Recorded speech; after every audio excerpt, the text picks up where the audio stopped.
is my honor to be introducing our next speaker for the night. She's an amazing woman, such an inspiration to me. She's a woman with a big heart, dedicated to empowering other women make a change in the world. Lynne Hybels is our speaker tonight. Together with her husband, Bill Hybels, Pastor Bill Hybels, they established and started the Willow Creek Church community in Illinois in 1975 with an interest in addressing the needs of the whole people in the whole world. I was honored also to receive her book as a gift, Nice Girls Don't Change the World. And that was really inspirational.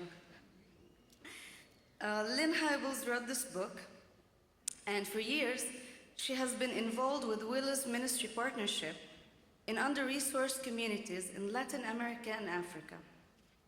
She is also a co-author of Rediscovering Church and Fit to Tide.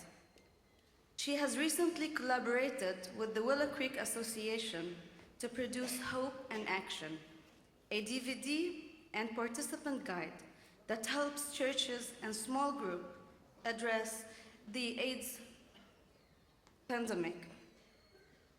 Tonight, Lynne Hybels will be inspiring us, actually, on Daughters of Abraham, what I'm learning from women making peace in the Holy Land. I would also love to take this place and opportunity to invite you all for a tea time tomorrow with Lynne Hybels, a very special event for women only, excuse me, gentlemen. But tomorrow is International Women's Day, and we'll be celebrating this by having tea time with Lynne Hybels in our new center in Bethlehem. So women are invited, and again, sorry, gentlemen. Please, Lynne.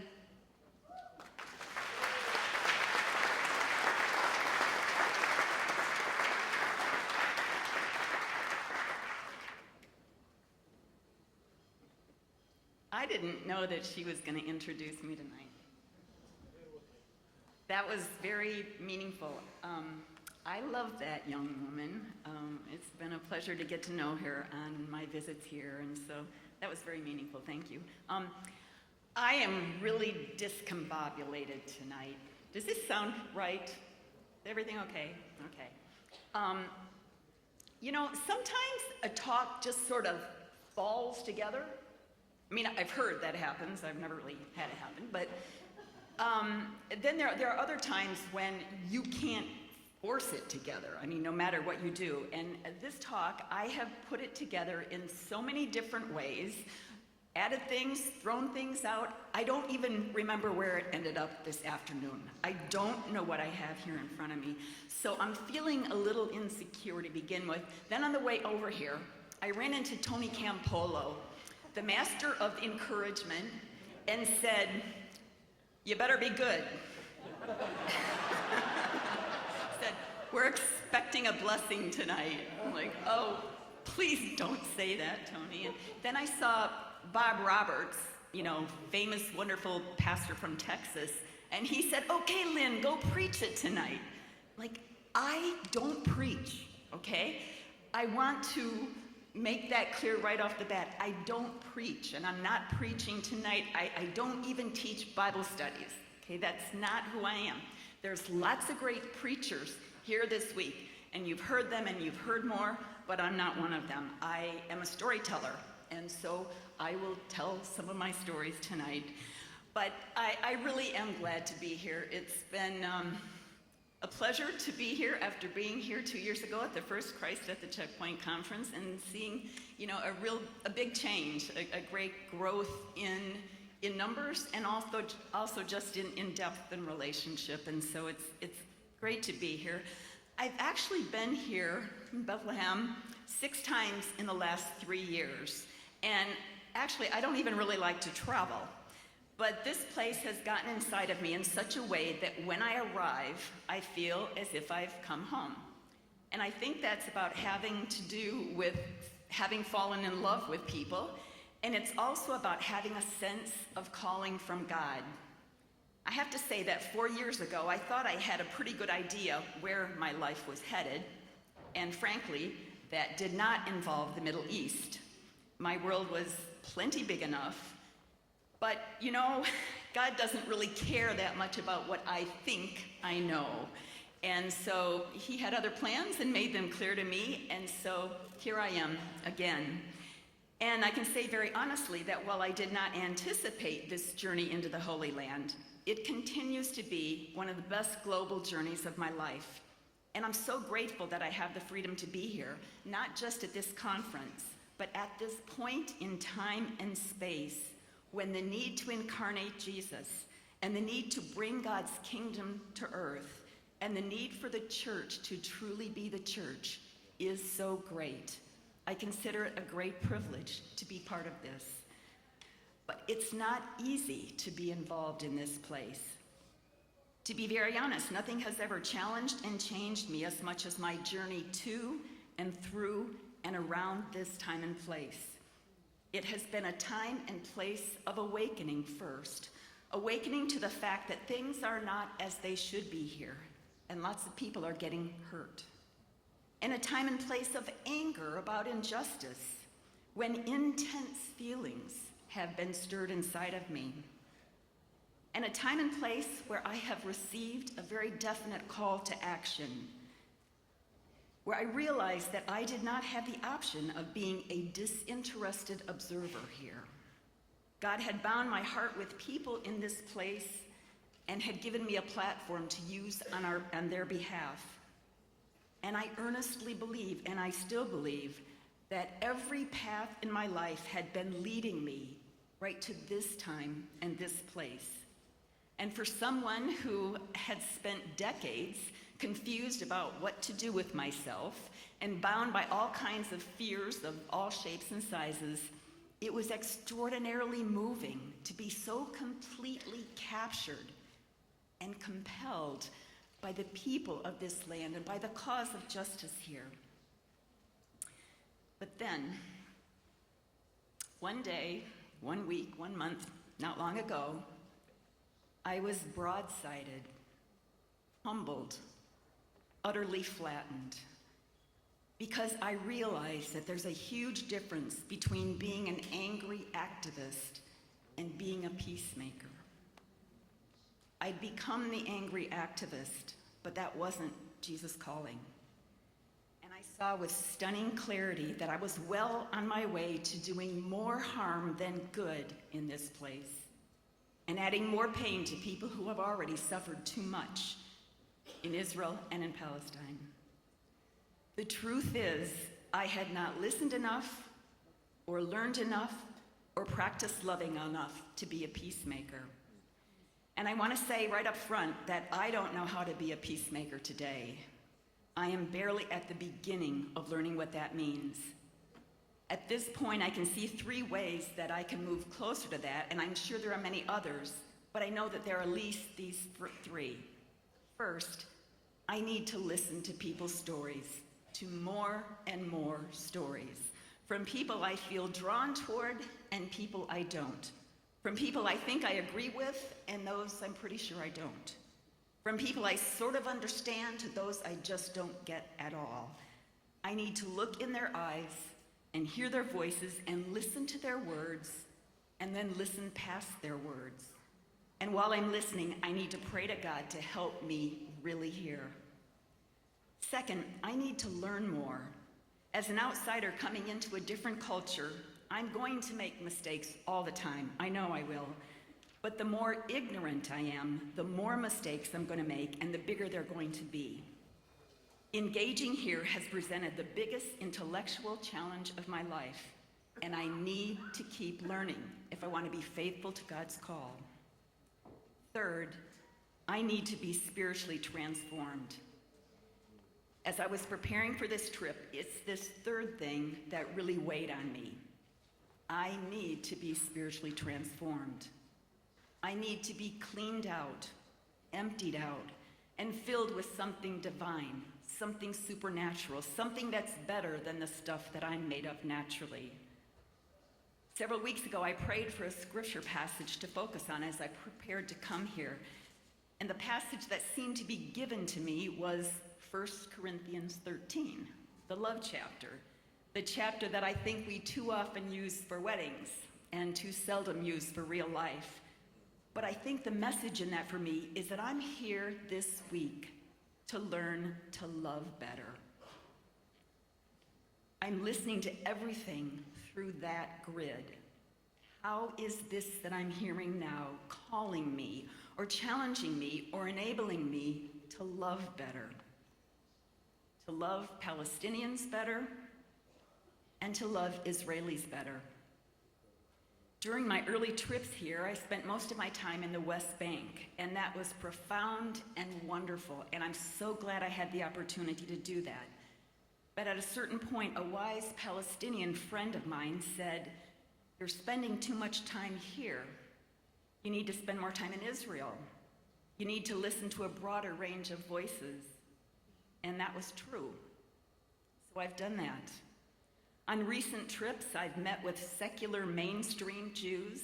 I've met with people in the Israeli peace movement. I've eaten Shabbat meals with Orthodox families. I've talked with Israeli families who have lost children to the violence of suicide bombers. And perhaps most significantly, I've walked slowly through the halls of Yad Vashem, the Holocaust Memorial. And I will say honestly that I will never bring a group of people here again without having them walk slowly through those halls. How can we begin to connect constructively with this place and these people without holding that reality in our conscious awareness? And yet, at the same time, how can I be silent about government policies and practices that seem to me to violate the human dignity and the rights of Palestinians on a regular basis? I have seen too much to be silent. I have to speak out, and I have to speak out from the unique perspective that I have. That perspective is that I am a woman, I am a wife, I am a mother, I am a grandmother, and that shapes how I perceive the world. Fortunately, during the last few years, I've had some really wonderful women, wives, mothers, and grandmothers from this country mentoring me on this journey. And I just want to take a few minutes just to tell you about some of those women, just to brag about them a little bit. And I hope my technology works here. It does. How many of you know Nora Court? Yes. She's a hero. Actually, Len Rogers in the front row there first introduced me to Nora Court, and he said, really, we call her Miss Jerusalem. Nora was from an old Palestinian family in Jerusalem, and they lost their home and their property in 1948. I think Nora was just about 2 years old then. And from that time on, she lived a very difficult life, but she was committed to God, committed to Jesus Christ, and committed to using the pain of her life as a way of empowering other women. And so she started a medical clinic in the old city for Palestinians who were living there and didn't get medical care. She realized that there were many women in the West Bank who didn't have a livelihood, and so she had a dream of using some of their skills as seamstresses and needle workers to help them earn a living. And so she started this center in the old city, and every time I come here, I take women to shop there because through this shop, they support 600 women in the West Bank who would not have a livelihood any other way. And they make beautiful work, and you can see the sparkle in this woman's eyes. She is a feisty woman, and I love meeting with her. She always inspires me. And at home, in my living room, these are some of the pillows that I purchased in Jerusalem and taken home because I think they're beautiful, but also because I want to remember what one woman with a dream for other women can do. And I want to remember the women here who are working so hard, and I don't want to forget them. Next woman I want to tell you about is Ann Clayton. Now, I didn't have time to Photoshop all the men out of that photo, but anyway, Ann is, there's Ann. Ann used to be, she and her husband were on the staff of World Vision here, and now she works for Friends of Sabile in the UK. But the first time I came here, I was on the World Vision US board, and so I came here and met Ann, and she said, okay, I've got to take you off the beaten path. I want you to really see what there is to be seen. And so she took me up to Jenin. Now, not a lot of American tourists go up to Jenin, but I was not on the tourist path, and Ann took me up there. And one of the things that we got to do was meet a group of women, Muslim women in Jenin, who were learning to be beekeepers. And this was the most amazing story of women who were in a very destitute situation, and their husbands did not have jobs, their children did not have money to go to school, and so these women learned to be beekeepers. And all of the women in this group had to learn all of the very different facets of the business. And when we met with them, we said, well, how did your husbands feel about this? And they said, well, yeah, first they were really suspicious because, for one thing, we were getting out of the house and we were meeting together once a week. And they thought, what is going on with these women? So the husbands came to our meetings and they saw what we were doing. And then they finally realized, wait, they are really producing honey and selling it and making money. And so these women said, for the first time in our lives, we can help our families. And I love that photograph because I think those women look a little tough, but really happy and really empowered. I love that. Okay, Ilda, here you are. These are the girls from Holy Land Trust. You'll see Ilda there in the middle. I met them on one of my first trips here. And what really grabbed me about these young women is that they're just like my daughter and her friends. They're bright, young, intelligent, passionate, capable, wanting to change the world, and I just fell in love with them. And Ilda said the first time I was here, she said, you need to come back. I'm like, okay, I think I will. And every time she says, please come back. And now tomorrow we get to do an event together, and I think that will be great fun. Hey, this is Nora Carmi. Many of you know her. You will see her a little bit later. She's going to come up here and join me. Nora works for Friends of Sabile, and I met her on one of my earlier trips here, and she said to me, I have someone that I want you to meet. And so she took me to meet someone, and I'm going to talk to you about this woman later. But it was one of the early experiences I had here that just broke my heart and captured me, and Nora has become one of my heroes. Okay, Dina Catenaccio and her husband, Johanna. Now, you have not seen Dina and Johanna like this, but they were in Chicago this winter in a snowstorm, and there they are.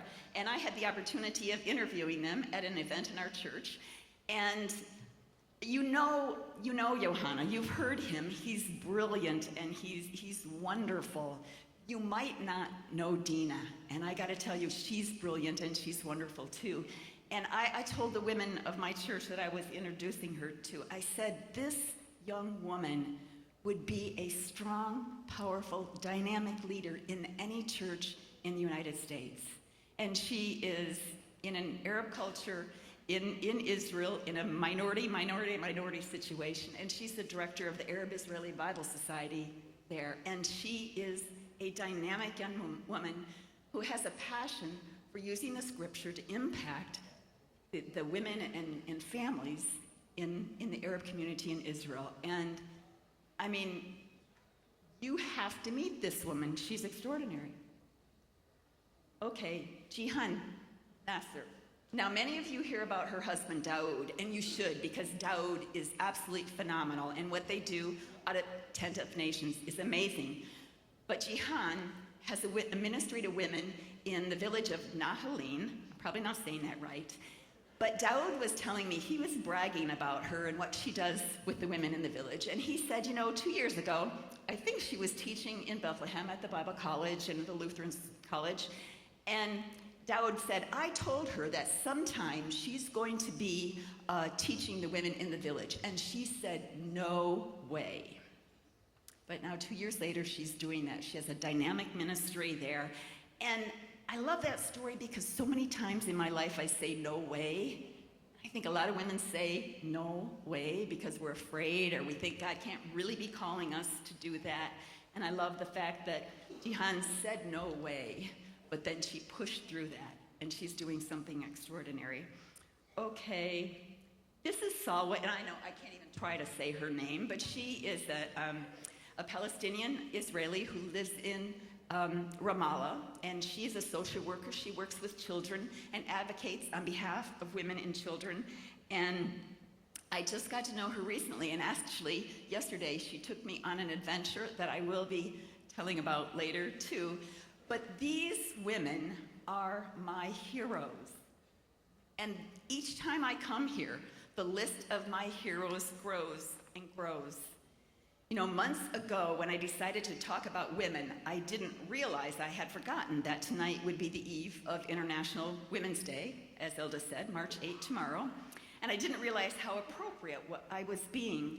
But the truth is that I believe that women are the greatest untapped resource in the world. Women are the greatest untapped resource in the world. And that's true whether you're talking about economic development or community transformation, or peacemaking. You get women involved, and they make a difference. Now, the other side of that is that, unfortunately, women are also the most oppressed people group in the world, and that is statistically and factually true. They're the most underfed, undereducated, underserved, and underprotected people group in the world, and that's a tragedy for them, and also for all the people that they would serve and benefit if they had half a chance.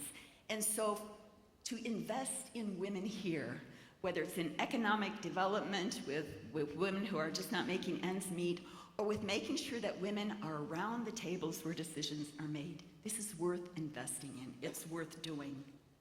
Now, I told you earlier that Nora Carmi, one of my heroes, introduced me to a woman that really changed my relationship with this place and broke my heart, really. And she said, I want to introduce you to a woman. And the woman that she introduced me to is named Ismi, and that's Ismi and her husband. They're a Muslim couple living in East Jerusalem. And prior to October 12, 2009, Ismi and her husband lived in a small but tidy one-story house on the outskirts of Jerusalem. That was a picture of their house and their family standing in front of their house. But on that morning, October 12, while Ismi drove her 3 young children to school, policemen broke into her home and demanded that her sick husband get out of bed and come outside. Ismi returned home just in time to watch bulldozers destroy her home and everything in it. Though Ismi and her husband owned the land where their house was built, demolition had been a constant possibility because they did not have a permit to build the home, which is a common plight since it's very hard for Palestinians to get building permits. But the threat of demolition had not materialized until that unseasonably hot October day, just 2 weeks prior to our visit. We met with Ismi and her family in their new home, which is a white tent given to them by the Red Cross. Ismi's 29-year-old husband was recovering from serious heart surgery, which is why he was at home sleeping on the morning of the demolition. Their 2 little daughters had adjusted fairly well to living in the tent, and they talked freely about it at school. But their 8-year-old brother holds his fear and frustration inside. Because of the stress, he had become unable to control his bowels, which was very humiliating for him. And he was becoming increasingly hostile and violent. And like many children in similar situations, he was feeling more and more vulnerable as he saw the inability of his parents to provide a safe and stable life for him. Ismi remained stoic until my friend Christine embraced her and expressed her sorrow and promised to pray for her. Then Ismi began to wipe away the tears from her eyes. The family owns the property on which the tent sits. Why was their house demolished? Why does this have to happen? And why is this okay? Why is this okay? I've since heard that their house was rebuilt, but still with no building permit, so there's no guarantee of what will happen in the future. But as a wife and mother, I look at this picture of this family, and I cannot be silent. I have to tell this story. I have to make people aware. The next woman that I want to tell you about is a young woman named Miriam. Miriam is from the village of Aboud, and that's a small Christian village near Ramallah, populated mostly by Christians. And a year ago in March, a group of about 30 people, friends of mine, who were traveling here, went to Aboud and spent a night in the homes of the Palestinian Christians there. And while we were there, we met the local Orthodox priest, who was really a very extraordinary and impressive leader. He led youth groups where students learned traditional dances, and they put on a show for us. He ministers to a lot of young families in the church, and so when we attended the church service there were a lot of kids. Had micro businesses for women. Very, very impressive man.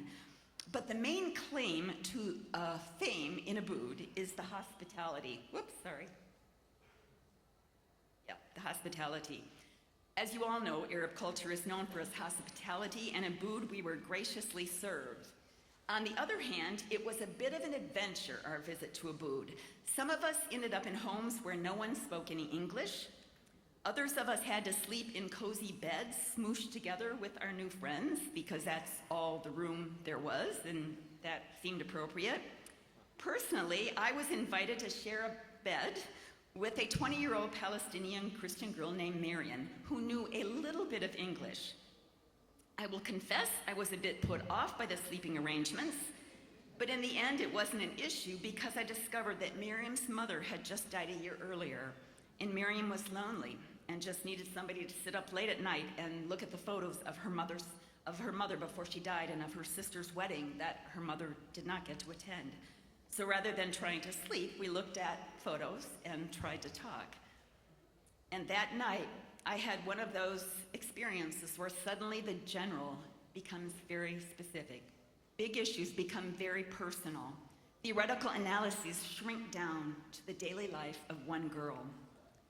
For security purposes, the settlers up on the hill above Aboud didn't want Palestinians driving on any of the roads close to the settlements, so soldiers used huge boulders to close the road that used to connect Aboud with the surrounding areas. Unfortunately, that was the road that used to bring customers to buy the handicrafts and olive oil products made in the village. So the closure of the roads basically destroyed the economy of Aboud. Although Miriam graduated from secretarial school, she can't find a job in Aboud because the economy is so bad. So some of her friends and cousins, who are pictured here, traveled to Ramallah for work, but even there the options are limited. Miriam's father is a contractor who works in Tel Aviv. Although he's Palestinian, he's a very skilled worker, so he does have a special permit to work in Israel. And Tel Aviv is not very far away. In fact, the sparkling buildings of Tel Aviv are clearly visible from Miriam's house. But because of the road closures and delays at the checkpoints, Miriam's dad has to leave at 3 a.m. every morning in order to be at work at 6, and he doesn't get home until 6 p.m. Miriam's older brother and sister both moved to Bethlehem, where the job situation is a little better, and though Bethlehem isn't very far from Aboud, travel restrictions make it impossible for Miriam to go there except on very special occasions, so she spends a lot of time alone. She is bright and beautiful and energetic, but she feels pretty hopeless about life. One afternoon in Aboud, we Americans walked with Miriam and other villagers into a field to plant olive trees to replace those that had been uprooted when the settlement was built nearby. While we walked down the road that had been closed to cars, another young Palestinian girl, Suzanne, told me about what it was like in October when the whole village comes together to harvest the olives. The men climb into the trees to pick the olives, and then they drop them to the ground where the girls and the women gather them up.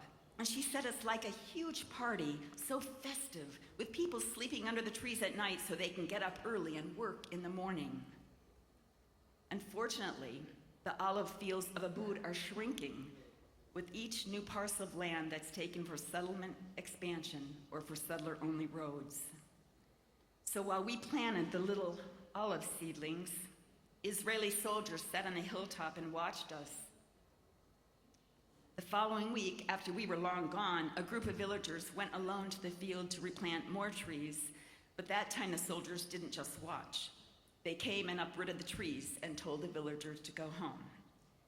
After being there, after spending 2 days talking and walking and laughing and worshiping with these Palestinian Christian families, I really can't comprehend that.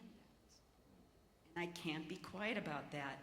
And one of my plans is to be here next October during the olive harvest. I'm really looking forward to that, inshallah, I hope. The next woman that I want to tell you about, a young woman named Michal Rotan. And by the way, I know I'm just going to slaughter all these names that I'm saying tonight. I know I will. But Michal is an Israeli Jew who graduated from Ben Gurion University and now serves as the program coordinator of Negev Coexistence Forum for Civil Equality in Israel.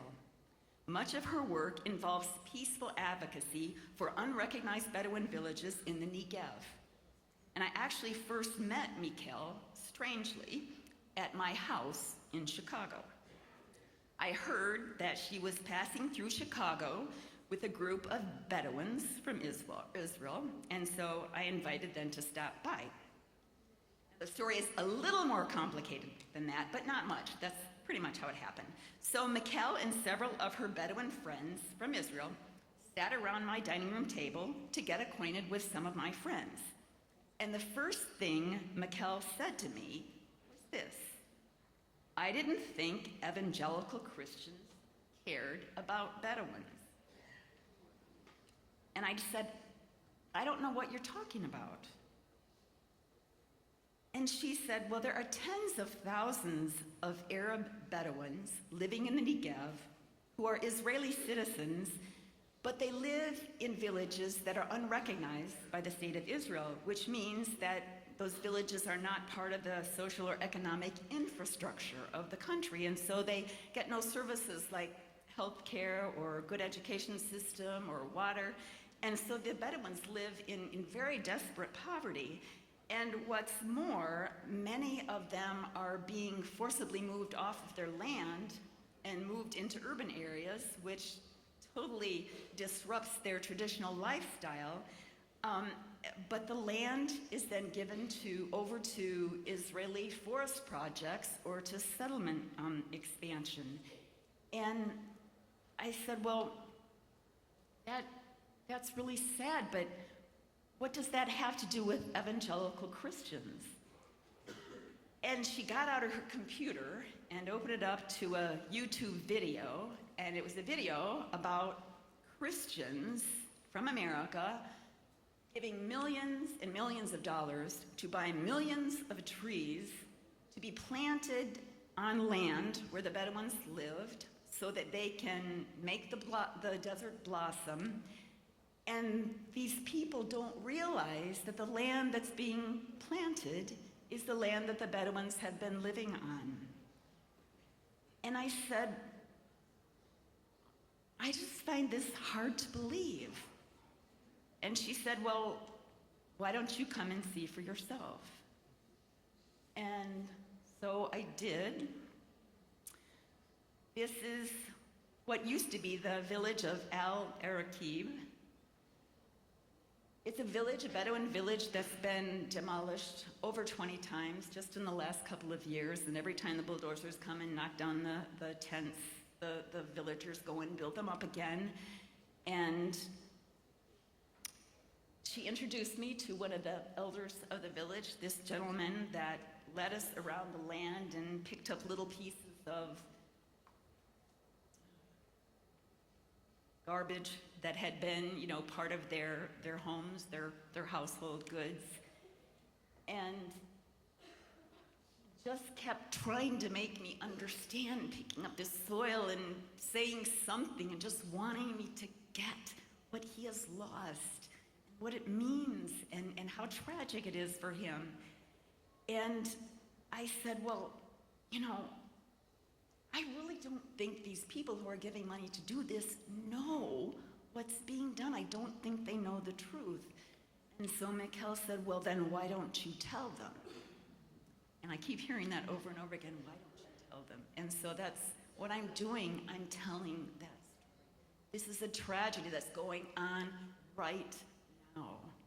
And people don't understand that. Also that evening at my home, when I met Mikkel, I met this woman, Hanan El-Sana.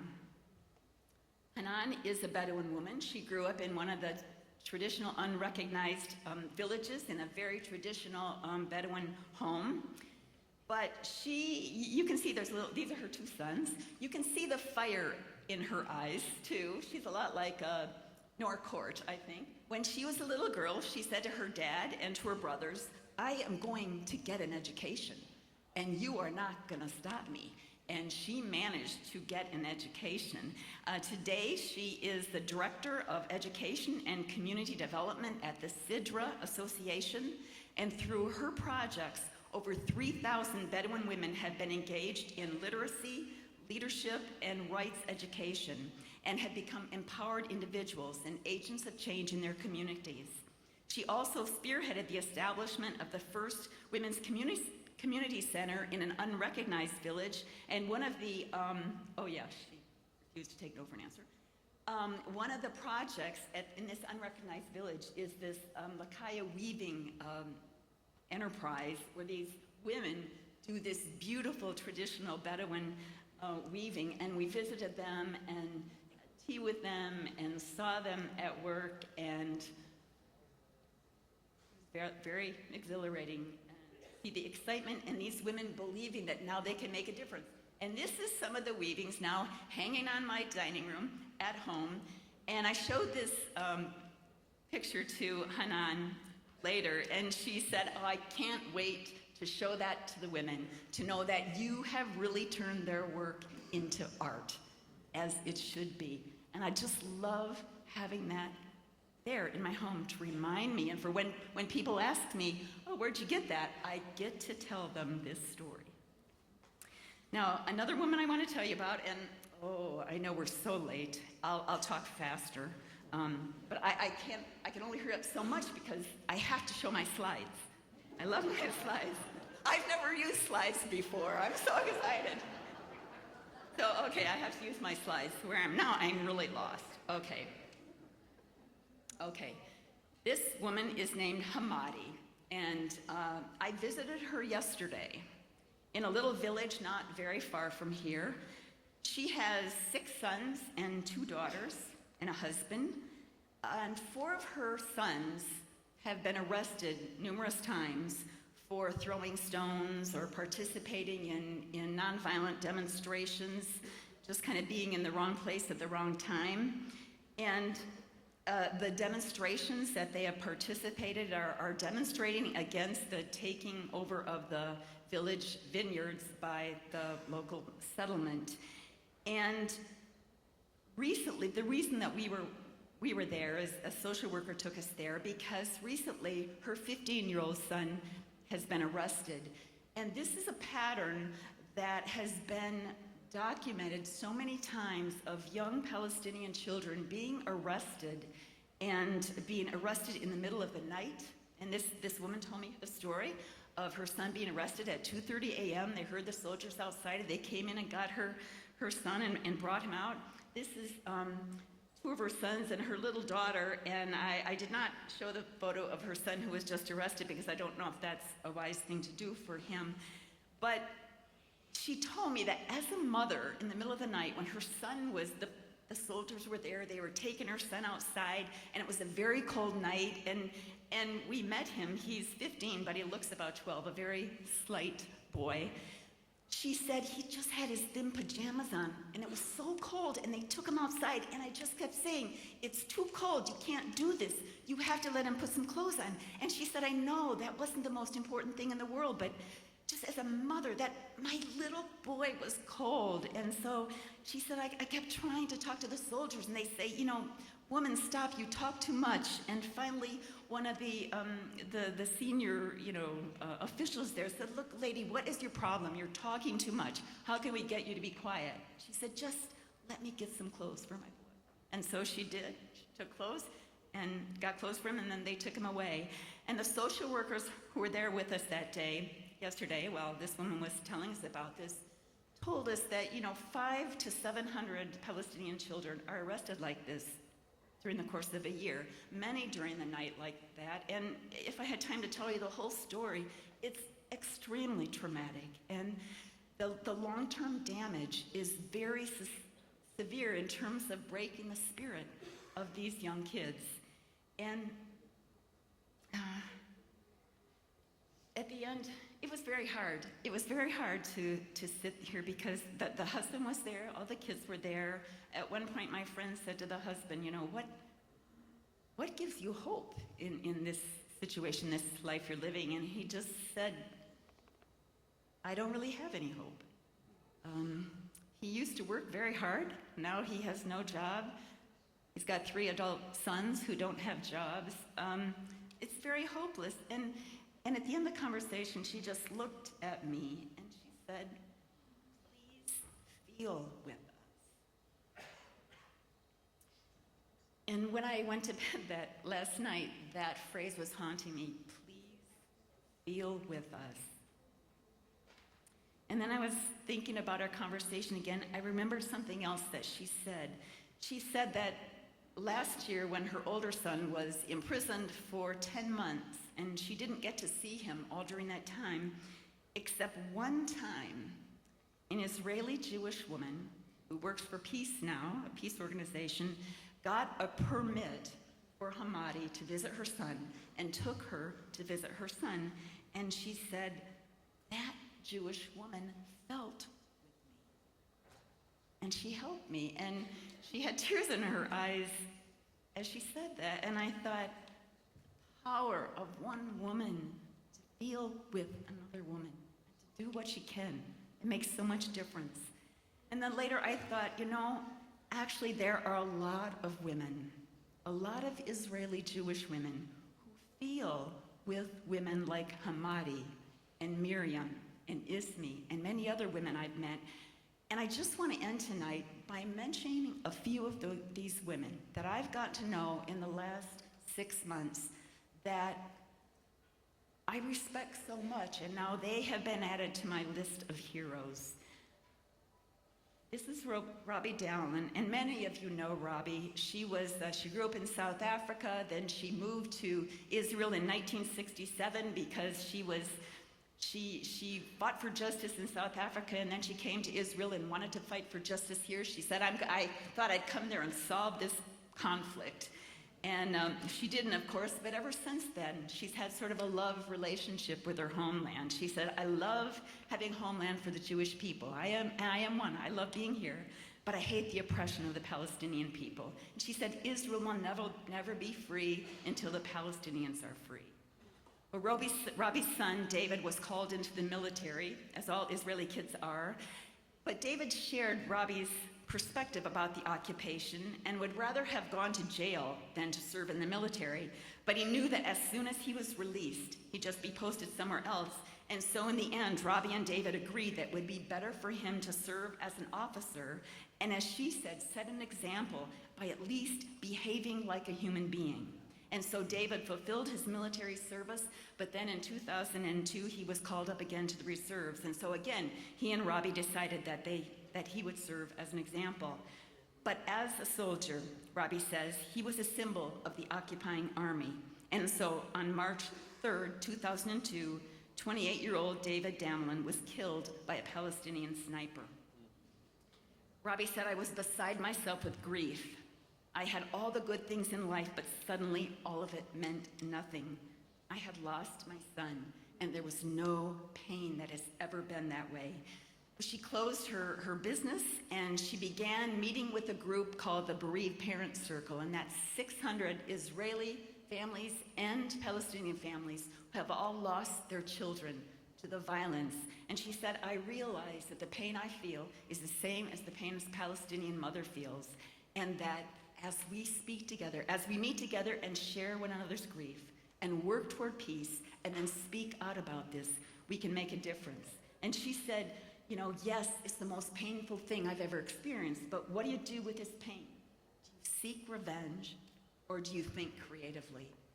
And I'm so inspired by her. She doesn't claim to be a person of faith, and yet she has taught me so much about what it means to be a follower of Jesus and to think creatively and prophetically and try to make a difference and be a reconciler. Another woman named Ronnie Kater, she's also an Israeli Jewish woman. She lives on the Sderot border, and I'm really going to speed up here.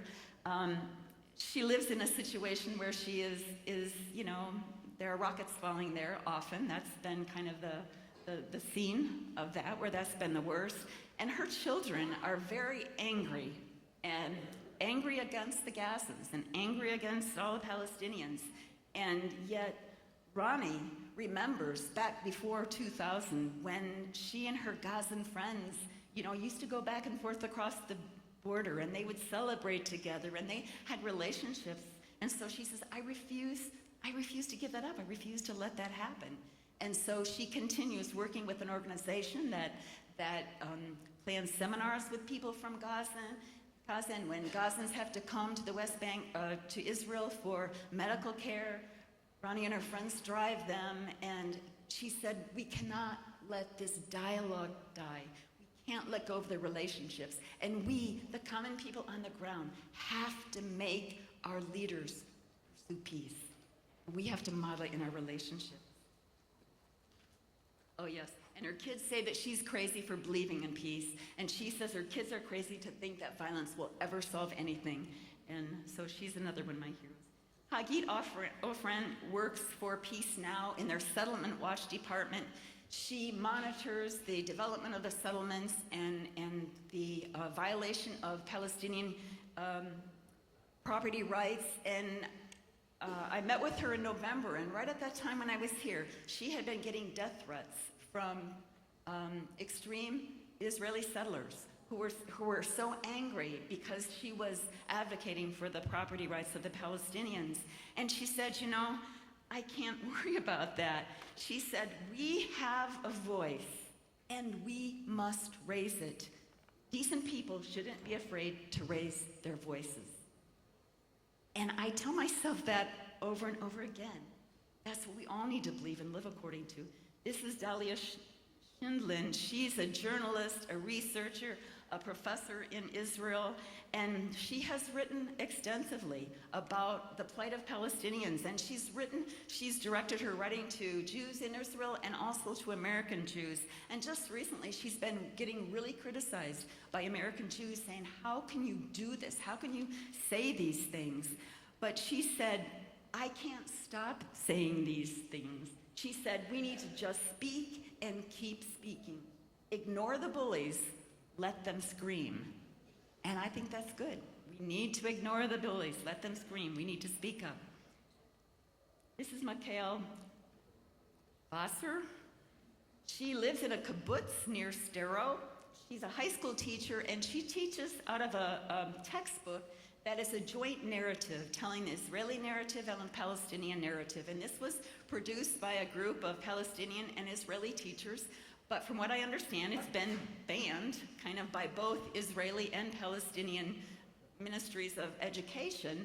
So Michaela went to the parents of her students and said, can I teach this book? And they said, well, yes, you can. And so she is teaching this book, and she said, I want to teach this book. I don't care what anybody says. I want to teach this book. We must teach this book. And she said, what I've seen with my students is that it leads to a whole new kind of dialogue. And this woman is so brave, you know, being creative, finding a way to teach what she knows to be the truth. Okay, just one more, I think. Oh no, Yeah, okay. Okay, two more. This is Ronit Avni. She is another Israeli Jewish woman who started an organization called Just Vision to tell the stories of the Israeli and Palestinian peacemakers. Many of you have seen the movie Budrus and Encounter Point and Homefront. Ronit produced these movies, and I have been with her in many different occasions, and I will follow her anywhere and listen to her anywhere because she is so inspiring. And the last time I saw her, someone said, you know, you've tried so many things, but why do you keep trying? Is it making any difference? And she said, well, I haven't tried everything. I'm not going to stop until I've tried everything. That kind of determination, perseverance, that's what we all need to bring to this. Okay, now this really is just one more. Hanan Ashrawi. I know many of you know who she is. She's a very famous political leader here, and I never dreamed that I would meet her, but I did have the opportunity in a meeting last November, and one of the women there said, what do you want to tell American women? If you could tell them anything, what would you say? She said, I would say that it's time for American women to actively partner with Israeli and Palestinian women who are working for peace. American women have to partner with Israeli and Palestinian women. And when she said this, it made me think of another woman who said something similar. She said it a little bit differently, but she said this. Teresa. She said, if we have no peace, it is because we have forgotten that we belong to each other. I think Hanan Ashrawi would said that we American and Israeli and Palestinian women have forgotten that we belong to one another. But we do, and what might happen if we remember that, and if we work together for the cause of peace? There's a Chinese proverb that says, when sleeping women wake, mountains move. When sleeping women wake, mountains move. I think it's time for us to wake up and to move some mountains. Okay?